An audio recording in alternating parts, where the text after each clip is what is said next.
I came home from the trip and my key didn't fit the lock. My husband Mike said, "The house is gone. I filed for divorce. It's for your own good." Enjoy listening. My key didn't fit the lock. I stood on my own front porch at 1847 Sycamore Bend, holding a duffel bag and a gas station coffee, and my key slid into the deadbolt and stopped.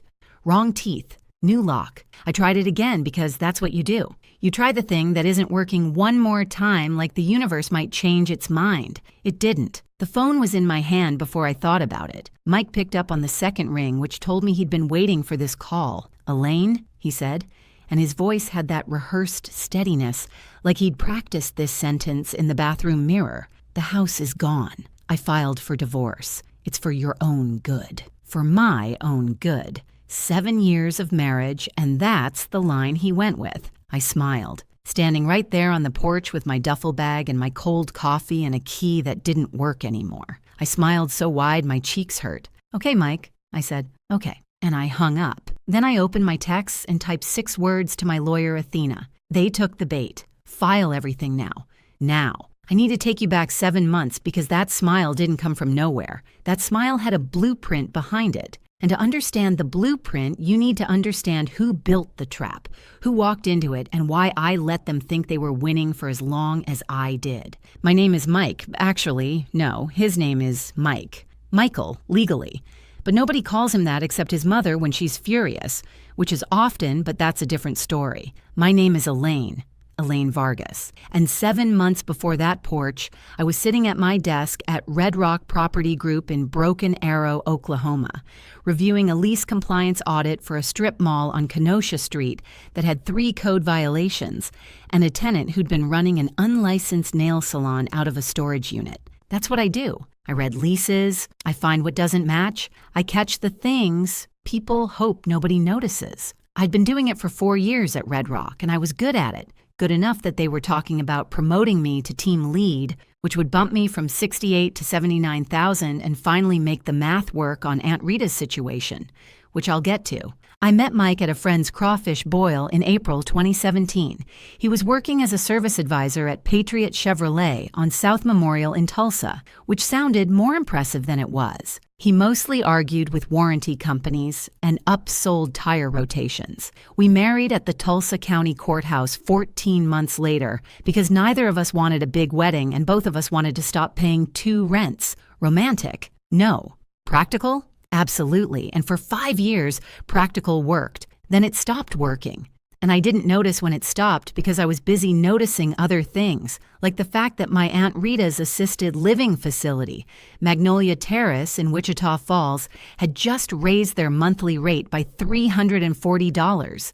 New total, $4,180 a month. Rita raised me after my mother moved to Amarillo when I was 11 and decided motherhood was optional. Rita was 71, had macular degeneration and a hip replacement that didn't take right, and I was the only person in the family who visited, called, or paid attention to the invoices. So when Magnolia Terrace sent that letter, it landed on me. That was September. Same month, I noticed a charge on our home Visa I didn't recognize, $129 a month to something called ProEdge Financial Tools. Mike didn't use financial tools. Mike used a calculator app and round numbers.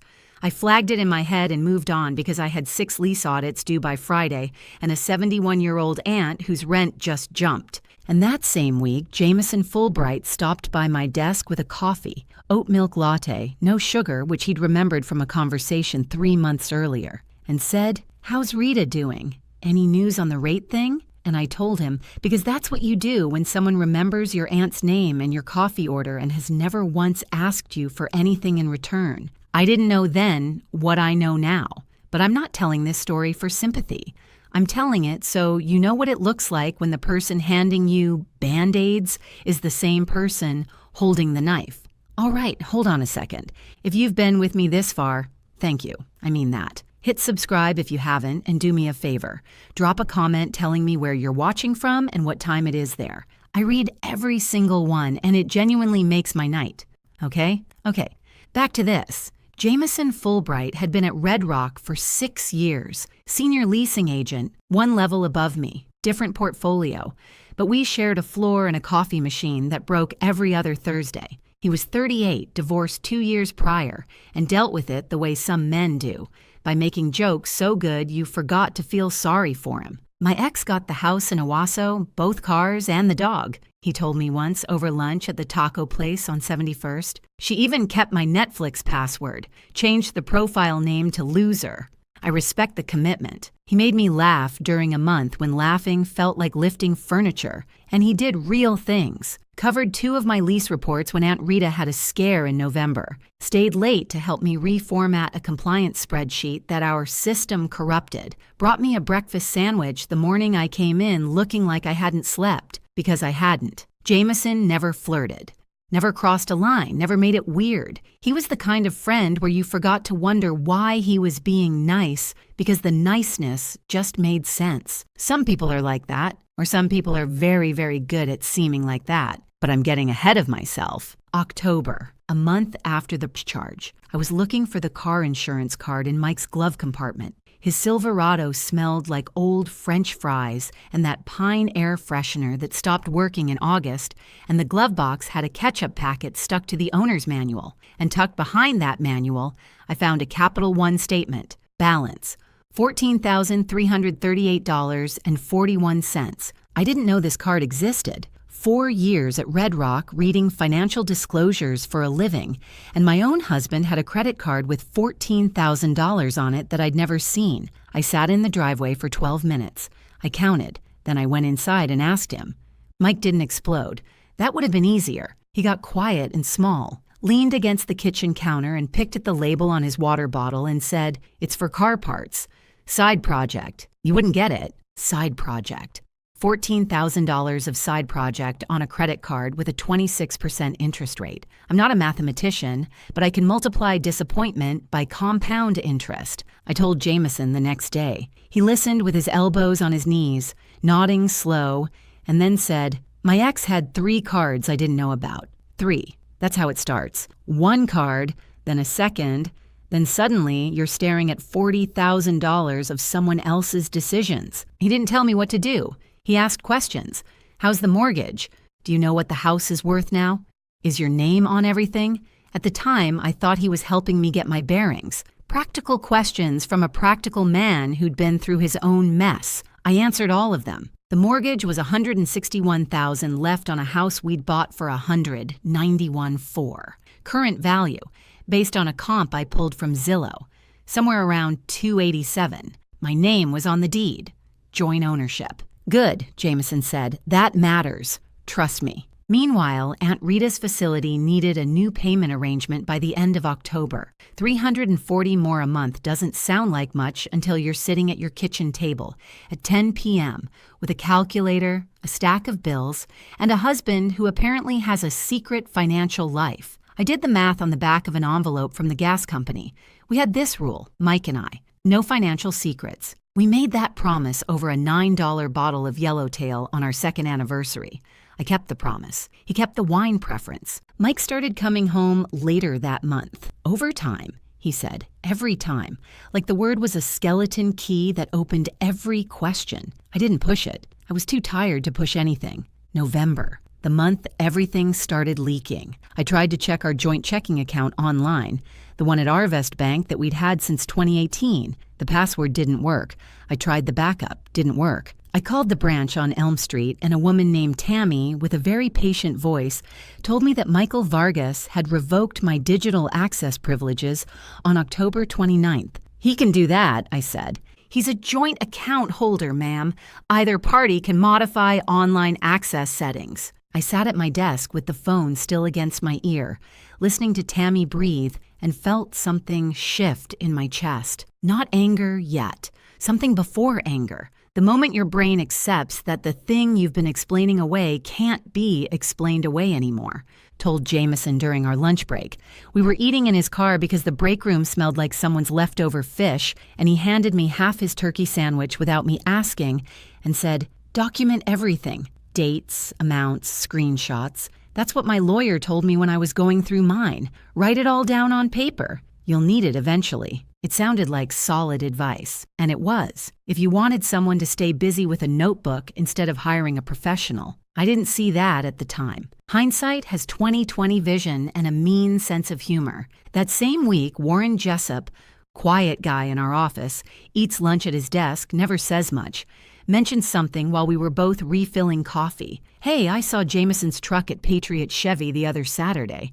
Getting work done on that F-150? I said I didn't know. Jameson drives a Ford. Why would he service it at a Chevrolet dealership? I didn't think about it. Filed it in the back of my head like a receipt I might need later and moved on, because I was focused on Mike, where all the obvious problems were, and Warren's comment was a 2-second blip that didn't register above the noise. 4 days after I told Jameson about the bank lockout, Mike cornered me in the kitchen. "Stop calling the bank," he said. Not yelling, controlled, rehearsed. "Stop going through my truck. Stop checking up on me. I know what you're doing, Elaine." He listed specifics: the online login attempt, the call to Tammy at Arvest, the glove compartment. Things he shouldn't have known in that kind of detail unless someone walked him through it, item by item. Has someone ever repeated back to you something you never told them? That freeze you get like your blood forgets which direction it's supposed to flow? That was me, standing in my kitchen on a Wednesday night. I assume the bank notified him. Some kind of security alert.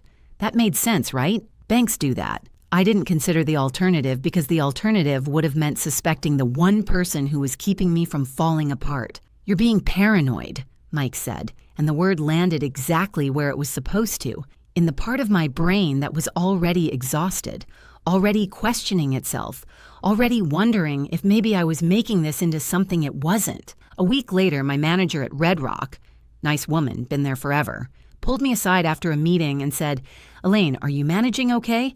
Someone mentioned you've got a lot going on at home." I hadn't told my manager anything, not one word. I stood there trying to figure out who would have said something and came up blank. I told her I was fine. She gave me that look managers give you when they don't believe you but don't want to push. By late November, my friend Connie from church stopped returning my calls. Just stopped. No fight, no explanation. My neighbor Patrice, who used to wave from her mailbox every morning, started timing her trips outside to avoid me. I could see her through the blinds, waiting until my car pulled out before she'd walk her dog. Mike was telling people things. I didn't know exactly what, but I could feel the radius of it. The way a room gets when people know something about you that you didn't tell them. I found out later he'd been saying I was paranoid, controlling, that I'd been going through his phone and his mail and his accounts like a woman losing her grip. And the worst part? Some of it was true. I had gone through his glove compartment. I had called the bank. From the outside, I probably did look like a woman coming apart at the seams. I just didn't know yet who gave Mike the script. The Tuesday it hit me, really hit me, was December 3rd, and I know the date because it was the same day Magnolia Terrace sent the second notice about Aunt Rita's payment plan, and I remember holding both things in my hands at the same time. A past due invoice for my 71-year-old aunt, and the absolute certainty that my marriage was rotting from the inside. That Tuesday morning, the alarm went off and my body voted no. First time in 2 years, I called in sick, drove to the Walmart on 71st Street and parked in the back corner of the lot near the garden center where nobody parks in winter. Sat there for an hour and a half. Ate a bag of peanut M&Ms from the center console, the kind where half the candy shell has rubbed off against the wrapper and they taste like wax and chocolate and poor life choices. I picked up my phone to call my mother in Amarillo. Put it down. Picked it up. Put it down. My mother is the kind of woman who'd say, "I told you so," before I finished the first sentence. And I didn't have the bandwidth for that conversation and the one I was already having with myself. I need to stop here for a second. This part, yeah, I'm fine. Let me keep going. Jameson texted at 10:14 a.m. "You okay? You never miss work." 20 minutes later, his F-150 pulled into the parking spot next to mine, and he got out holding a breakfast sandwich from Quick Trip. Sausage, egg, cheese on a croissant, the one I'd mentioned liking once in passing 4 months earlier. He didn't ask what was wrong, didn't try to fix it, just sat in my passenger seat and ate his own sandwich and let me cry into a paper napkin without saying a word for 6 full minutes. Then he said, "You're the sharpest person in that office, Elle. You read contracts that make my eyes cross. You're not crazy. He's the one with the problem, and you'll figure this out. If you've ever had somebody show up for you, not with advice, not with judgment, just with a breakfast sandwich and silence, you know what that does to a person. It makes them trust you with everything. Everything. Went back to work the next day, started digging again. Found something. A $3,200 cash withdrawal from our joint account on November 15th, plus 2 charges at a steakhouse in Jenks called Freddy's Chop House, $87 and $112 a week apart. Mike said he'd never been to Jenks in his life. I showed Jameson. I felt like I had something real this time. He looked at the numbers, pulled out his phone, and said, "Hang on, when's Patriot's fiscal quarter end? October, right?" He scrolled through something, nodded. This looks like it could be his quarterly bonus. The Chevy dealerships around here do incentive payouts sometimes in check, sometimes direct deposit. That timing lines up. And Freddy's? I asked. Those service advisors take clients out. I've heard Mike talk about it. Dealership picks up the tab on a company card. Guy puts it on his personal card for the points, submits for reimbursement later. My buddy at the Toyota store does the same thing. Every explanation made sense. Not perfect sense. Sense that was just close enough that arguing felt like grasping. My evidence dissolved like sugar in hot water. I sat there looking at numbers that meant everything 5 minutes ago and meant nothing now. Then, and this is the part that still makes my skin crawl, Mike changed. He came home that Thursday with flowers, grocery store carnations, the kind that come in the plastic sleeve with the barcode still on, but still flowers. Put them on the counter and said, "I've been thinking, maybe we should talk to somebody, a counselor. I know things have been rough." This was the man who'd called me paranoid 3 weeks ago, who'd locked me out of our bank account, who'd been vanishing every night, and now he wanted couples therapy. When a man who's been cold for months brings you flowers, that's not love. That's a man who needs you to stand still a little longer. Told Jameson about the flowers. His response, maybe he's waking up. Maybe he realized he's about to lose you. Give it a couple weeks before you do anything drastic. See if it's real. It sounded reasonable. It sounded measured. It sounded exactly like what a good friend would say. It also bought exactly the amount of time they needed. January did something I didn't expect. It gave me room to breathe. Mike kept up the counseling act for about 2 weeks before quietly dropping it. "The therapist doesn't have openings until March," he said one night without looking up from his phone. I didn't push. I'd stopped pushing Mike on anything because pushing Mike had become like pushing a wall, exhausting and pointless, and the wall doesn't care. But here's what Mike didn't know, what Jameson didn't know, what nobody on this earth knew except me and one woman in a second-floor office on Boston Avenue in downtown Tulsa. I hired a lawyer. Her name was Athena Klosterman. I found her through Aunt Rita's estate attorney in Wichita Falls, a referral chain that had absolutely nothing to do with Red Rock, nothing to do with Broken Arrow, nothing to do with anyone in my daily life. I paid the $275 consultation out of a savings account I'd opened at a different bank entirely, MidFirst, the branch on Sheridan Road, using my maiden name on the correspondence. That's actually when I started keeping copies of anything important, financial statements, mortgage documents, insurance policies, on a separate flash drive that I kept in my locker at work. Cost me $8 at Office Depot. Best $8 I ever spent. Athena had 14 years in family law, a handshake that could crack a walnut, and an office that smelled like old paper and lemon pledge. She listened to everything. The credit card, the bank lockout, the password changes, the isolation, the flowers, and said, "Keep documenting, don't confront, and don't tell anyone you've retained counsel, not your mother, not your best friend, no one." I almost told Jameson. I came close on a Wednesday. We were eating lunch in the break room, and he asked how I was holding up, and the words were right there, sitting on the edge of my tongue like a coin on a ledge. I got a lawyer, but something stopped me. Not suspicion, exhaustion. I was tired of narrating my own disaster to people, so I swallowed the words and said, "I'm managing." That tiny silence saved everything, and I didn't even know it yet. February was quiet in the way that January had been, suspiciously uneventful like the pause between the lightning and the thunder. Mike worked. I worked. We occupied the same house the way two strangers share an elevator, aware of each other, careful not to touch. I drove to Wichita Falls on the second weekend of February to handle Aunt Rita's rate situation in person. Sat across from the facility administrator with a folder of financial projections I'd made on a Sunday night and negotiated a 6-month freeze on the increase. Rita squeezed my hand afterward and said, "You've always been the stubborn one." That's a compliment. I drove home feeling like at least one thing in my life was under control. When I got back, Jameson suggested I should go again. "Take a longer trip next time," he said. 3-4 days. "You looked better after that weekend than you have in months. I'll cover your compliance reports. I've done it before.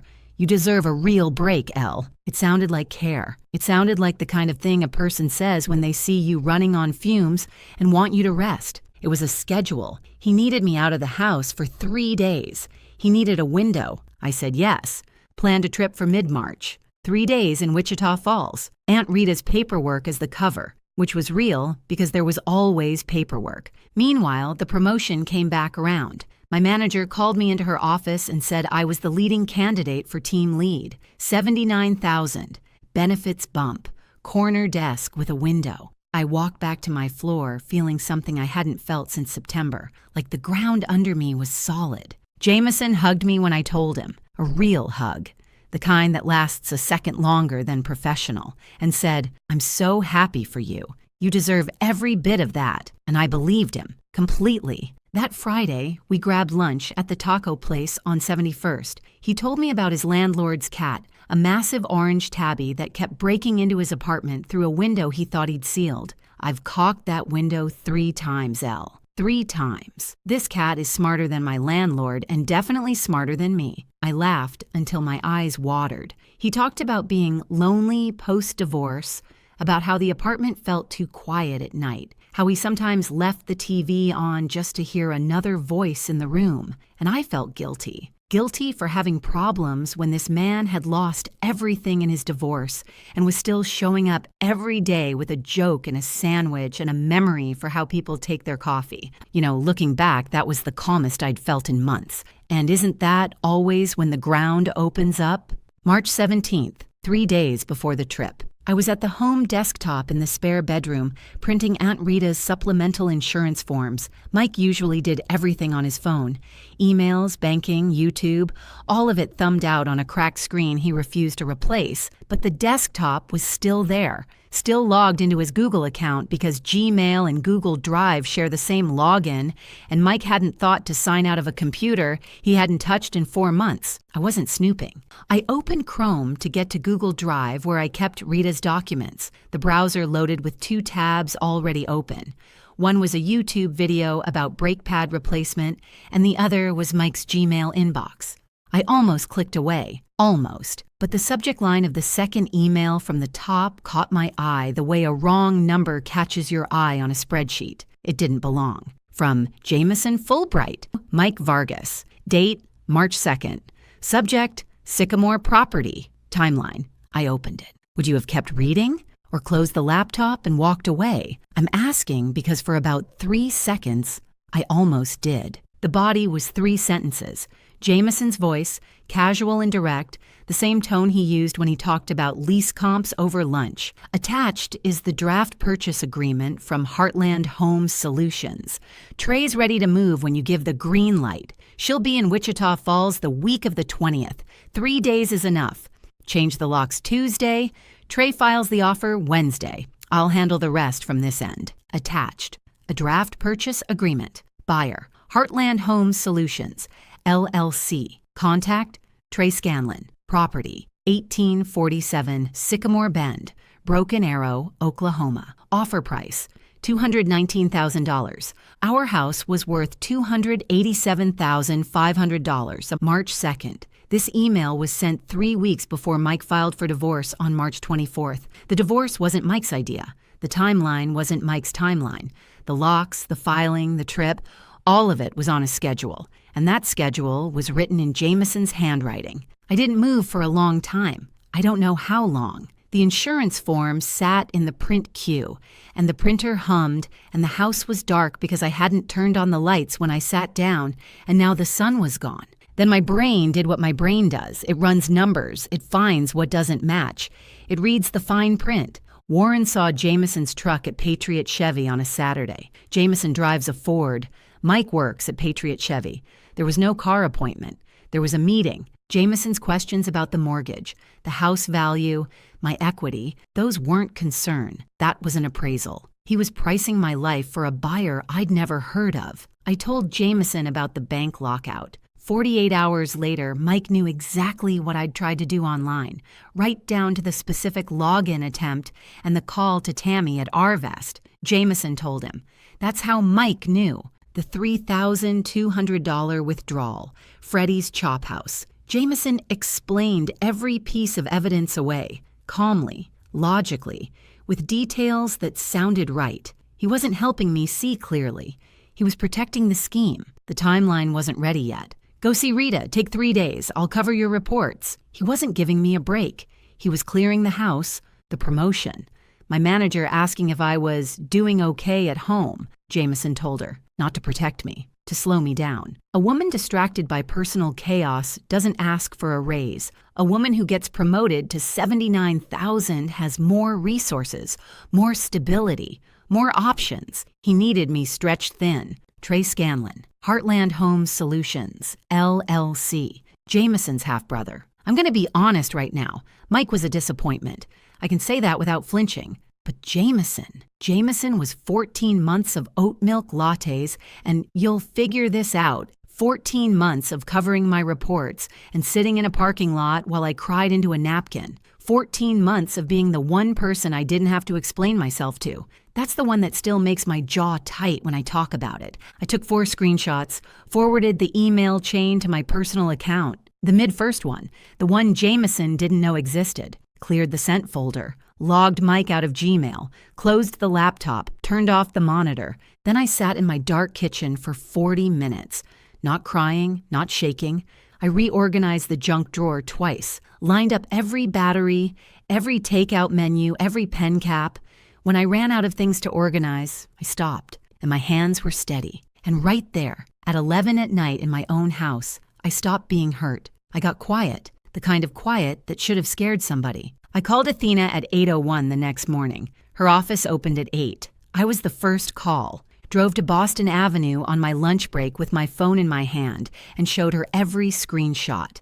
The email, the purchase agreement, the timeline, Trey Scanlon's name, Heartland Home Solutions, LLC. She read it once, read it again, put the phone down on her desk and looked at me over her glasses and said, "This is premeditated. This is collusion to depress a property value. And the best part, his divorce filing actually works against him now. We can use every piece of this." Here's what Athena explained, and here's why I went on that trip anyway. In Oklahoma, if you change the locks on a property that's co-owned, that's an illegal lockout. Doesn't matter if you filed for divorce, doesn't matter if you think you're clever. It's a violation that gives the other party grounds for an emergency motion, immediate relief, court-ordered access, and a judge who is now very interested in why you thought locking out your co-owner was a reasonable idea. The email proved the scheme was arranged before the divorce was filed. That's not a man who woke up one day and decided to leave his wife. That's a coordinated plan to force a below-market sale to a buyer connected to a third party who was manipulating both sides. A judge would see that. A real estate commission investigator would see that. An HR compliance officer at Red Rock would see that. "You go on the trip," Athena said. "Let him do exactly what he's planning to do. The moment he changes those locks, I file. Emergency motion for illegal lockout. List pendants on the property. That's a legal claim that prevents any sale until the court resolves it, and a separate complaint to the Oklahoma Real Estate Commission regarding Heartland Home Solutions, LLC. No courtroom speech, no dramatic confrontation. Paperwork, filed electronically. The most devastating weapon in family law is a well-timed PDF. I went to work that afternoon, walked past Jameson's desk. He was on the phone, laughing about something with a client. I stopped, waited for him to hang up, and set an iced coffee on his desk. Oat milk, no sugar. "What's this for?" he said. Just felt like it. He smiled, took a sip, didn't suspect a thing. Why would he? I'd been his project for 14 months. The distressed friend, the woman too overwhelmed to see straight. He'd built that version of me carefully, piece by piece, and he believed in his own construction. Was it mature? Buying that coffee with a smile while I knew his entire world was about to come apart? No. Did it feel like the best $3 oat milk latte I've ever purchased? Absolutely. Told him I was excited about the trip. He squeezed my shoulder. You deserve the break, Elle. Don't worry about reports. I've got it. I drove 4.5 hours to Wichita Falls with the calmest road rage of my life. Didn't even honk at the guy in the Dodge Ram who cut me off on I-44. I was saving my energy for more important things. Day 1. Visited Rita. Brought her the butter pecan ice cream she likes from Brahms. Sat with her for 3 hours and watched Wheel of Fortune and didn't think about Sycamore Bend once. That's a lie. I thought about it the entire time. But I held Rita's hand and I let her win at guessing the puzzles. And I kept my phone face up on the armrest because I was waiting. Day 2, 2:47 p.m. Text from my neighbor Patrice, the same Patrice who'd been avoiding me for weeks. Hey, just thought you should know. There's a locksmith at your house right now. Didn't know if you knew. I knew. Texted Athena. It's happening. He changed the locks. Athena. Filing now. Day 3. Drove home, pulled into the driveway at 1847 Sycamore Bend, walked up the porch steps, put my key in the lock. It didn't fit. Called Mike. He answered on the second ring with that rehearsed voice, that bathroom mirror sentence, "The house is gone. I filed for divorce. It's for your own good." I smiled. Right there on the porch, same duffel bag, same cold coffee. "Okay, Mike," I said. "Okay." Hung up. Opened my texts. They took the bait. File everything now. Now you understand why I was smiling at that door. I wasn't locked out. I was watching 2 people lock themselves inside a cage they built with their own hands. Athena filed everything by 6 o'clock that evening. Emergency motion. Lis Pendens on the house. Fraud complaint naming Heartland Home Solutions, LLC, Trey Scanlon and the below-market purchase agreement, dated 3 weeks before the divorce petition. Mike got served at Patriot Chevrolet the next morning. A process server handed him an envelope and walked out. Took 9 seconds. He called me 4 times that afternoon. Angry, then confused, then quiet, then begging. I didn't answer any of them. Jameson got 1 text from me. No words, just the screenshot of his own email. He called 9 times. I sent the chain to Red Rock's compliance department with a 1-page summary. HR opened an investigation. It took 3 weeks. I got the promotion in April, team lead, $79,000, corner desk by the window, Monday morning, first week in the new role. I sat at my desk with a coffee, oat milk, no sugar. Across the floor, Jameson's desk was empty, clean. His coffee mug with the chipped handle was gone. Nobody mentioned his name. The chair was already in storage. If you think this one got under your skin, the next story waiting on your screen might be the one that keeps you up tonight. Click it. I dare you.